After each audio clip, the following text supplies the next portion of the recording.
सभी मसीही भाई बहनों को यीशु के नाम में शालोम। Praise the Lord. जय मसीह की। यीशु द सेवियर मिनिस्ट्री और प्रभु यीशु मसीह में आपका भाई जेम्स आप सभी का इस बाइबल अध्ययन कार्यक्रम में एक बार फिर से बहुत बहुत स्वागत और परमेश्वर का धन्यवाद करते हैं। मेरे प्यारे भाई बहनों, हम अध्ययन कर रहे हैं गिनती की पुस्तक का। एक छोटी सी प्रार्थना के साथ आज के अध्ययन को हम शुरू करेंगे। हालेलुया। धन्यवाद पिता परमेश्वर, धन्यवाद करते हैं आपके अद्भुत रीति वाले प्रेम के लिए जो आपने अपने इकलौते पुत्र को देकर हम सभी पर प्रकट किया। धन्यवाद करते महान पिता परमेश्वर आपके अनुग्रह, आपके महान प्रेम, आपकी तमाम आशीषों के लिए। धन्यवाद करते पिता परमेश्वर इस बाइबल अध्ययन कार्यक्रम के लिए जिससे हम आत्मिक रूप से आशीषित हो रहे हैं और आपके वचन को समझने पा रहे हैं। पिता परमेश्वर होने दीजिए महान पिता परमेश्वर, आज के अध्ययन में पवित्र आत्मा हमारी अगुवाई करे, सहायता करे, सत्य वचनों को सत्य रीति से सिखाए ताकि हम इन्हें सीखकर आपके ग्रहण योग्य बनने पाए। पिता परमेश्वर सारी व्यवस्थाओं को, रिकॉर्डिंग किए जाने को, वचन को समझने और समझाए जाने को, हर एक बात को पिता परमेश्वर हम आपके धर्ममय और दाहिने हाथ में सौंपते हैं। पिता परमेश्वर आप हमारी मदद और अगुवाई कीजिए। सारा आदर देते हैं, सारी महिमा देते हैं और इस प्रार्थना को यीशु के सामर्थ्य और पवित्र नाम में मांगते हैं, आमीन। मेरे प्यारे भाई बहनों, अब तक हमने गिनती की पुस्तक में उसका 14वां अध्याय कंप्लीट किया था। आज हम 15वें अध्याय पहले वचन से आगे का अध्ययन करेंगे।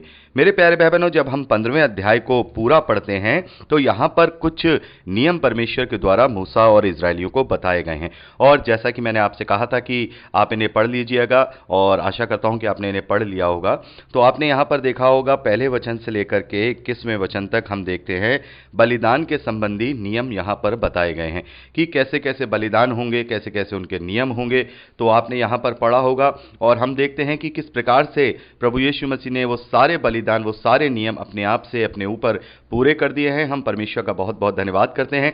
तो इन्हें हम अपनी शिक्षा के लिए पढ़ सकते हैं, अपनी जानकारी के लिए पढ़ सकते हैं कि कैसे अद्भुत रीति से परमेश्वर ने हमें इन तमाम आडंबरों से छुड़ाया है, इन तमाम जो शारीरिक व्यवस्थाएं हैं उनसे छुड़ाया है और एक ही बार के बलिदान के द्वारा उसने हमें अनंत काल के लिए पापों से छुटकारा दे दिया है।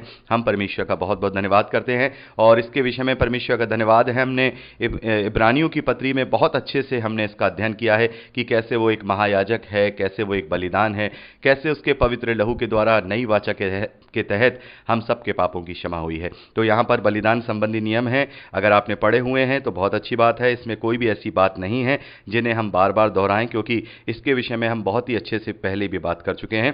तो आपने इन्हें पढ़ लिया है तो बहुत अच्छी बात है। अगर नहीं पढ़ा है तो समय निकाल करके ज़रूर पढ़ लीजिएगा।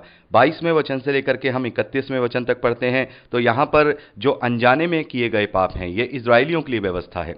मेरे प्यारे भाई बहनों, ये जो जितनी भी व्यवस्था यहाँ पर हम व्यवस्था विवरण में या फिर गिनती की पुस्तक में या लय व्यवस्था में या उत्पत्ति की पुस्तक में, उत्पत्ति की पुस्तक तो नहीं, निर्गमन की पुस्तक तक, ये चारों जो पुस्तकें हैं, उत्पत्ति की पुस्तक तो समस्त मानव जाति के लिए है ताकि उसमें हमें सारा जो इतिहास है वो पता लगता है। लेकिन निर्गमन की पुस्तक से हम देखते हैं कि एक नया अध्याय शुरू होता है। वो केवल इजरायलियों यानी कि याकूब की संतानों और उसके वंशजों के लिए ही वो सारी प्रतिज्ञाएं और वो सारी बातें हैं।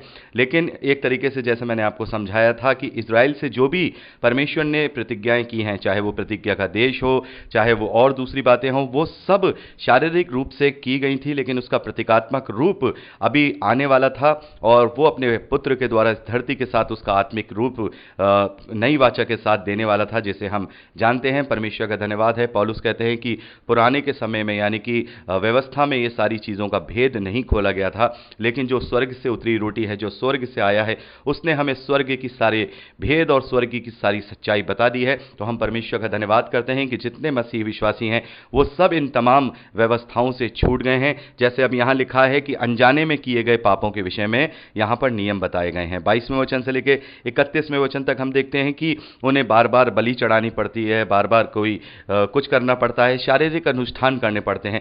लेकिन यहाँ पर केवल पाप के अंगीकार को ही बड़ा बताया गया है। मसीह विश्वास में हम देखते हैं केवल सच्चे प्रायश्चित को ही बड़ा बताया गया है और जिस घड़ी हम सच्चा प्रायश्चित करते हैं, चाहे हम कोई गलती कर ले, प्रभु को ग्रहण करने के बाद भी यदि हमसे कोई गलती हो जाती है या प्रभु के विरोध में कोई कार्य हो जाता है तो उसके लिए हमें अब बार बार कहीं जाके कोई बलि नहीं चढ़ानी है, कोई पश्चाताप का अन्य बलि या मेल बलि नहीं चढ़ानी है, बल्कि हमें केवल अपने हृदय का पश्चाताप करना है, अपने टूटे और पिसे हुए मन को परमेश्वर के चरणों में अर्पित करना है। यही सच्चा अंगीकार और सच्चा पाप का प्रायश्चित होता है। तो मेरे प्यारे भाई बहनों, इस प्रकार से हम यहाँ पर अनजाने में किए गए पाप जो इजरायलियों के द्वारा किए जाएंगे, उनका क्या क्या नियम है, वो यहाँ हम 22वें वचन से लेकर 31वें वचन तक पढ़ते हैं। और यहाँ पर जो इंपॉर्टेंट बात है वो यहाँ हम 32वें वचन से लेकर के 36वें वचन तक पढ़ते हैं, जो कि शब्द के नियम के उल्लंघन के दंड के विषय में यहाँ बताया गया है। हम यहाँ पर देखते हैं कि अभी तक जो शब्द का जो उल्लंघन था, शब्द को ना मानने का उल्लंघन था, उसका कोई दंड अभी तक इजरायलियों को नहीं बताया गया था। तो यहाँ पर हम देखते हैं कि एक व्यक्ति है वो शब्द के दिन काम करता हुआ पाया गया, तो उन लोगों ने एक हवालात बनाई हुई थी, एक जेल बनाई हुई थी, उसमें वो डाल दिया करते थे। तो वहाँ पर अब परमेश्वर के द्वारा मूसा को शब्द के दिन को ना मानने की जो दंड है वो क्या है यहाँ पर बताया गया है। और हम यहाँ पर देखते हैं कि शब्द को ना मानने वालों को पूरी मंडली में से बाहर, छावनी के बाहर निकाल करके उन्हें पथरवा करके मार दिया जाए। तो मेरे प्यारे भाई बहनों, यहाँ पर हम देखते हैं कि शब्द को ना मानने की जो यहाँ सज़ा है परमेश्वर की ओर से इजरायलियों के लिए, वो ये है कि उन्हें पथरवा करके मार दिया जाए। तो हम परमेश्वर का बहुत बहुत धन्यवाद करते हैं कि किस प्रकार से परमेश्वर प्रभु यीशु मसीह ने हमें इन चीज़ों से भी आज़ाद किया है। जैसे हम देखते हैं ना कि प्रभु यीशु मसीह कहते हैं कि तुम सत्य को जानोगे और सत्य तुम्हें स्वतंत्र करेगा। तो स्वतंत्रता की डेफिनेशन बहुत ही अलग है। जो स्वतंत्र होना, बहुत सारी चीज़ों से हम स्वतंत्र हुए हैं, वो बात अलग है। बहुत सारे लोग नहीं समझ पाते हैं कि प्रभु यीशु मसीह ने हमें किन किन बातों से स्वतंत्र किया है। लेकिन हमें सही मायने में हम देखें, इन सारे संसारिक आडंबरों से, संसारिक जो भी ये भौतिक बातें हैं, इन सब से उसने हमें स्वतंत्र कर दिया है। और अब हम शारीरिक नहीं हैं, अब हम आत्मिक हैं। लेकिन आज भी हम मसीह विश्वासियों को देखते हैं कि वो शारीरिक चीज़ों को त्याग करके, शारीरिक चीज़ों पर कंट्रोल करने के बाद अपने आप को ये सोचते हैं कि हमने अपनी स्वतंत्रता को पा लिया है। हाँ, हो सकता है कि वो स्वतंत्रता हो, लेकिन वो आंशिक स्वतंत्रता है, आंशिक आज़ादी है। आंशिक आज़ादी का मतलब वो पूर्ण आज़ादी नहीं है। पूर्ण आज़ादी आत्मा की आज़ादी होती है, जब हमारा मन पूरी तरह से शुद्ध होता है, जब हमारे अंदर कोई कुटिलता नहीं होती है, जब हमारे अंदर किसी के लिए द्वेष नहीं होता है, जब हमारे अंदर सबसे बड़ी बात ईगो नहीं होती है, अहम नहीं होता है, और हम अपने आप को पूरी रीति से आत्मिक तौर पे अपने आप को दीन कर देते हैं, तब सही मायने में हम देखते हैं कि सही मायने में हम पूरी रीति से स्वतंत्र होते हैं। तो मेरे प्यारे भाई बहनों, हम परमेश्वर का धन्यवाद करते हैं कि उसने हमें इन सारे आडंबरों से स्वतंत्र कर दिया है। मान लीजिए आज भी अगर हम व्यवस्था के बंधन में फंसे होते, या फिर जैसा बहुत सारे लोगों ने चाहा था, उस वक्त यहूदियों ने चाहा था कि मसीह को अगर हम प्रचार कर रहे हैं तो व्यवस्था का भी प्रचार किया जाए, तो और शब्द के दिन का भी प्रचार किया जाए, फसह के पर्व का भी प्रचार किया जाए, जो आजकल बहुत सारे जो शैतान के रूप में जो उसके पीछे चलने वाले सेवक हैं, धर्म के सेवकों जैसा रूप धरकर नए नए कल्ट और नए नए डिनोमिनेशन बना रहे हैं, वो इस बात का प्रचार कर रहे हैं कि हमें सब्त का दिन मानना चाहिए, वो सदा की विधि है, हमें फसह का पर्व मनाना चाहिए, वो सदा की विधि है। लेकिन वो लोग ये नहीं जानते कि अब परमेश्वर का धन्यवाद है कि परमेश्वर ने इन अंत के दिनों में बहुत ही अच्छी तरह से लोगों के मनों में पवित्र आत्मा के द्वारा पवित्र शास्त्र का ज्ञान दे दिया है, और वो जानते हैं कि अब ये सारी चीज़ें हम पर लागू नहीं होती और हम इन सब से आज़ाद हो गए हैं। और ये जो बातें थी वो केवल यहूदियों के लिए थी, और पहली वाचा के तहत ये सारी बातें थी। अब नई वाचा के तहत कोई भी बात नहीं होती है। मेरे प्यारे भाई बहनों, उसके विषय में हम पहले भी बहुत बार बात कर चुके हैं, लेकिन जब हम किसी बात को पढ़ते हैं तो उसका एक बार फिर से थोड़ा ओवरऑल अध्ययन करना भी जरूरी होता है।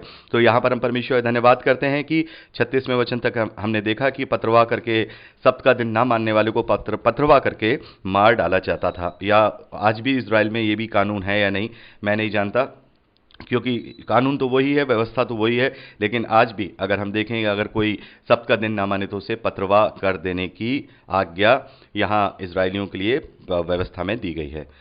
तो यहाँ पर हम देखते हैं 37वें वचन से लेकर के 41वें वचन तक एक स्मरण कराने वाली झालर के विषय में हम देखते हैं, और हम देखते हैं कि जो इजरायली हैं वो इस झालर को, या एक फीता टाइप की जो एक चीज़ होती थी, हम कहें ताबीज़ टाइप की चीज़ होती थी, जिसके विषय में हमने मत्ती के सुसमाचार 23वें अध्याय में पढ़ा है।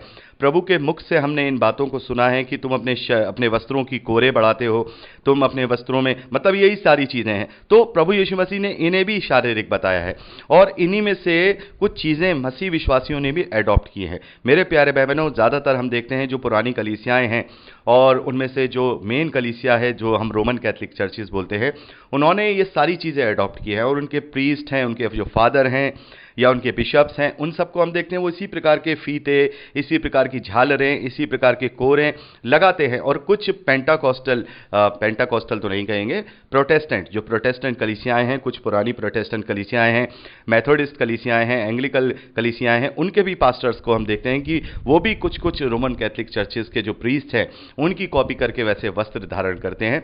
तो ये सारी चीज़ें किसको दर्शाती हैं? ये सारी चीज़ें शरीर को दर्शाती हैं, क्योंकि यहाँ ये नीला फीता देख करके परमेश्वर की जो आज्ञाएं हैं उन्हें स्मरण करते थे, क्योंकि इन्हें लिखित व्यवस्था दी गई थी। एक लिखी हुई किताब में एक व्यवस्था दी गई है, जिसे कागज़ और पेन पे या फिर एक चमड़े के पत्र पर किसी कलम से लिखा जाएगा। लेकिन जैसे पौलुस हमसे कहते हैं कि मसीह विश्वासियों को अब ऐसी व्यवस्था नहीं दी गई है जो लिखित हो, बल्कि वो हमारे हृदय रूपी पट्टियों पर लिखी गई है, और उसे लिखने वाला कोई और नहीं, केवल पवित्र आत्मा है। और वो उसी समय हर बात के लिए हमें निरुत्तर कर देता है, हमें बता देता है कि क्या परमेश्वर की दृष्टि में सही है और क्या परमेश्वर की दृष्टि में सही नहीं है। तो फिर हमें, जब हम पवित्र आत्मा की अधीनता में हैं, पवित्र आत्मा ने हमारे मन में वो व्यवस्था लिखी है, प्रेम की व्यवस्था, विश्वास की व्यवस्था, तो फिर अब हमें इन शारीरिक चिन्हों की ज़रूरत नहीं है। जैसा कि मैं आपसे बात कर रहा था कि कुछ कलीसियाओं ने कुछ चिन्ह लिए हुए हैं, और वो लोग अपने गले में क्रॉस को टांग करके रखते हैं। और रोमन कैथलिक चर्चेज में तो बाकायदा ऑल्टर्स होते हैं, ऑल्टर्स में मदर मैरी हैं, बेबी जीसस हैं, उन सब का बाकायदा स्टैच्यू होता है, वहाँ पर कैंडल स्टैंड होता है, सारी चीज़ें होती हैं, वहाँ बाकायदा कैंडल जलाई जाती है। और उन्हीं की तर्ज पर हम देखते हैं, उन्हीं की समानता में हम कुछ जो प्रोटेस्टेंट कलीसियाएं हैं उनके घरों में भी ऑल्टर देखते हैं। लेकिन फ़र्क यह है कि उनके ऑल्टर्स जो हैं, उनके ऑल्टर का मतलब आप जानते हैं, वेदी। उनकी जो घरों की ऑल्टर्स हैं या उनके चर्चिस के ऑल्टर्स हैं, भले ही वहाँ मूर्तियाँ नहीं पाई जाती, लेकिन वहाँ पर हम एक लकड़ी के क्रॉस को ज़रूर देखेंगे। और बहुत लोग उस क्रॉस को अपने गले में भी लटका के घूमते हैं, बहुत सारे लोग अपने क्रॉस को वो सारी चीज़ें करते हैं। क्रॉस एक मसीही सिंबल ज़रूर है, लेकिन क्रॉस हमारे लिए महत्वपूर्ण नहीं है। क्रॉस एक मसीही सिंबल ज़रूर है, और उसे अपने आप से अलग करना बिल्कुल गलत होगा। वो हमेशा हमारे लिए मसीह विश्वासियों के लिए वो एक सिंबल बना रहेगा। लेकिन cross is not everything. Cross हर चीज़ नहीं है। जैसे कि हम अगर क्रॉस को याद करके कि अगर हम क्रूस की मृत्यु को याद करेंगे तो ये हमारे लिए कहीं ना कहीं फिजिकल हो जाना होगा। तो वो क्रॉस एक सिंबल तो है कि जहाँ क्रॉस लगाए तो उसका मतलब ये है कि भाई ये मसीह का स्थान है, मसीह की जगह है, तो उसके लिए हम इस्तेमाल करें। लेकिन क्रॉस को इतना बड़ा महत्व दे दें, जैसे यहाँ पर हम देख रहे हैं कि झालरों को टांग रहे हैं वो लोग, उन्हें बताया जो इजरायली हैं, तो उन्हें शरीर की व्यवस्था दी गई है, शारीरिक व्यवस्था दी गई है, तो वो शारीरिक सिंबल देख रहे हैं। मसीह विश्वासियों के लिए सबसे बड़ा सिंबल पवित्र आत्मा है, सबसे बड़ी छाप पवित्र आत्मा है, सबसे बड़ा बयाना पवित्र आत्मा है। पौलुस कहता है कि मसीह विश्वासियों को बयाने के रूप में आत्मा दिया गया है। तो हमारे लिए बहुत बड़ी बात है। ये क्रॉस हमारे लिए चिन्ह तो ठहर सकता है, लेकिन हमारे लिए इससे बढ़कर और कोई दूसरी चीज़ नहीं है, क्योंकि क्रॉस से ये हम समझते हैं कि प्रभु यीशु मसीह का ये स्मरण है कि प्रभु यीशु मसीह इस पर चढ़ा था। तो एक तरीके से क्रॉस हमारे लिए महत्वपूर्ण नहीं है, उस पर जो बलिदान हुआ है प्रभु यीशु मसीह निष्कलंक मेमना, वो हमारे लिए ज़्यादा महत्वपूर्ण रखता है। तो मेरे प्यारे भाई बहन, उस प्रकार से हम परमेश्वर का बहुत बहुत धन्यवाद करते हैं कि तमाम बलिदानों से उसने हमें आज़ाद किया है। हम स्वतंत्र हैं, और हमारे हृदय रूपी पट्टियों पर पवित्र आत्मा के द्वारा उसने प्रेम की व्यवस्था, विश्वास की व्यवस्था, जो प्रभु यीशु मसीह के बेशकीमती लहू के द्वारा सिग्नेचर की गई है, उसके द्वारा उसे वो हमारे हृदय पर लिखता है। इसलिए हमें किसी फीते की, हमें किसी क्रॉस को लटकाने की, किसी ऑल्टर की ज़रूरत नहीं है, क्योंकि हम स्वयं अब परमेश्वर के आत्मा का मंदिर हैं, जैसा पौलुस हमसे 1 कुरिन्थियों 3 अध्याय 16वें वचन में कहते हैं। तो मेरे प्यारे भाई बहनों, यहाँ पर आप 15वें अध्याय को पर्सनली रूप से अध्ययन कर लीजिएगा, और बहुत ही इंपॉर्टेंट अध्याय है। अब हम आगे 16वें अध्याय में पढ़ेंगे, जहां पर हम कोरह के विद्रोह के विषय में देखेंगे।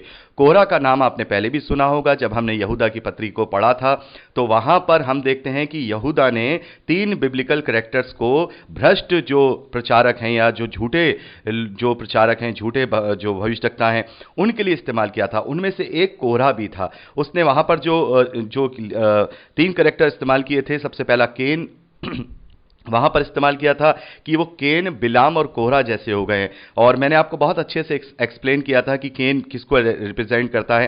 केन वहां पर हम देखते हैं घमंड को और जेलेसी को रिप्रेजेंट करता है, जो कि आजकल बिल्कुल 99% प्रचारकों में पाई जा रही हैं। भले ही वो विद्वान हो, भले ही वो अच्छे प्रचारक हो, लेकिन उनके अंदर केन जैसी चाल यानी घमंड और जेलेसी पाई जा रही है।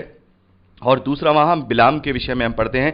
बिलाम के विषय में भी मेरे प्यारे भाई बहनों, अभी हम आगे पढ़ेंगे 22वें अध्याय से बिलाम कौन है, उसका क्या करैक्टर है, बहुत अच्छे से हम यहाँ विस्तार पूर्वक गिनती की पुस्तक में पढ़ेंगे। और बिलाम का वहाँ पर हमने देखा था, जो बिलाम है वो पैसे का लालची था और उसने पैसे के लिए परमेश्वर की आज्ञा को उल्लंघन कर दिया। और ये भी हम देख रहे हैं कि 90% जो प्रचारक हैं, जो मसीह विश्वासियों के जो सेवक हैं, वो बिलाम जैसी चाल चल रहे हैं। वो केवल अपने लालच में ही पड़े हुए हैं। पहला ईगो में पड़े हैं, भले ही लालच में ना हो, पैसे में ना हो, लेकिन ईगो उनमें है, वो केन के जैसे हैं। ईगो है उनके अंदर, घमंड है, ईर्ष्या है, वो केन जैसे हैं। बिलाम जैसे जो लालची हैं, पैसों के लालची हैं। और यहां जो तीसरा कैरेक्टर यहूदा की पत्री 11वें वचन में हमने पढ़ा था, क्योंकि यहूदा की पत्री में केवल एक ही अध्याय है, तो उसमें 11वें वचन में पढ़ते हैं, तो वहां पर कोहरा के विषय में बताया है। तो ये कोहरा कौन है? ये कोहरा वो है जिसने मूसा का विरोध किया, बल्कि मूसा का नहीं, परमेश्वर की व्यवस्था का विरोध किया। तो अगले रिकॉर्डिंग में हम इसी के विषय में अच्छे से अध्ययन करेंगे। प्रभु आपको आशीष दे। Praise the Lord.